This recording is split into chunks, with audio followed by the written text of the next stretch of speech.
Knowing something about the Qur'an might, in another time, have been an ornament of the moderately learned. Not now. Now we face a world where knowledge about the Qur'an must deal with militant misuses of it and blatantly distorted reports of what it says.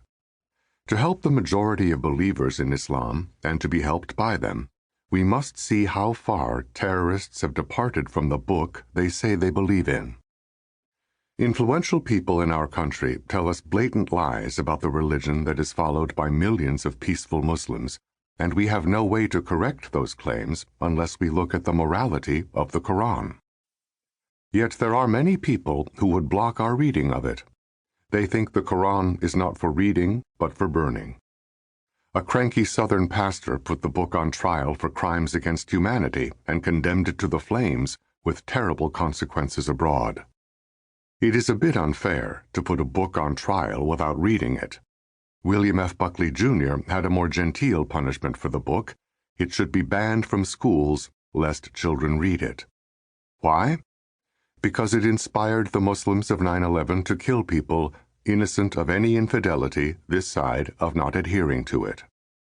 Presumably, it could inflame children to burn down their schools. Mr. Buckley was hardly alone in blaming the Qur'an, which he clearly had not read, for the attacks of 9/11. Donald Trump was believed by his devotees when he claimed that he saw, that day, thousands and thousands of Muslims in Jersey City cheering as that building was coming down. When Jersey City police and reporters were unable to find any trace of such a gathering, Mr. Trump claimed that he saw it on TV, though no one could find a TV record of the fact. Trump's real gift was for intuiting what many people wanted to believe and for serving that desire.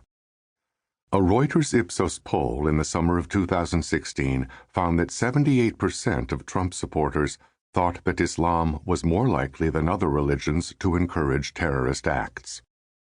Actually, a range of polls around the world found a majority of Muslims opposed to the World Trade Center attack and other forms of violence. One extensive world poll by the Gallup organization found that 93% of Muslims opposed the 9/11 attacks. After the 2005 terrorist bombings in London, a YouGov poll for the Daily Telegraph found only 6% of British Muslims fully approved of those attacks, while 88% did not approve.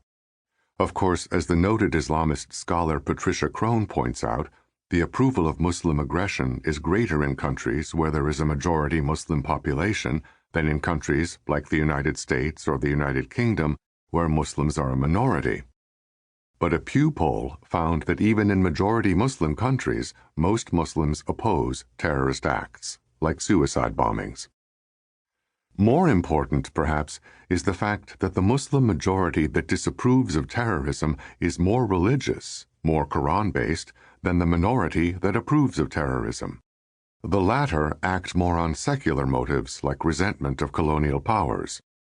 Indeed, Patricia Crone notes that terrorists are theologically illiterate. People like Osama bin Laden and Ayman al-Zawahiri don't even seem to know their own tradition all that well. Rather, they have stripped Islam of practically everything that most Muslims consider to be their religion. Thus, when ISIS claimed to be acting from the Quran, over 120 Muslim scholars denounced this as a perversion of the sacred text. Many Muslim spiritual leaders deny that the Quran allows or blesses terrorism. 38 of them signed a document of the Islamic Supreme Council of Canada saying that no believer in the Quran may join the Islamic State or claim that its efforts are a legitimate jihad. An edict saying the same thing was signed by 70,000 Muslim clerics in India. Similar edicts have been issued in Spain, Egypt, and elsewhere. It is not only Muslim authorities who say that the Quran does not favor violence rather than peace. This is also a judgment about the book reached by studious non-Muslims, from a secularist genius like Edward Gibbon to a deeply pious man like Pope Francis. Gibbon wrote in the 18th century, "A pernicious tenet has been imputed to the Mohammedans, the duty of extirpating all other religions by the sword. This charge of ignorance and bigotry is refuted by the Qur'an, by the history of the Muslim conquerors, and by their public and legal tolerations of the Christian worship. And Pope Francis wrote in the 21st century, "Authentic Islam and the proper reading of the Qur'an are opposed to every form of violence."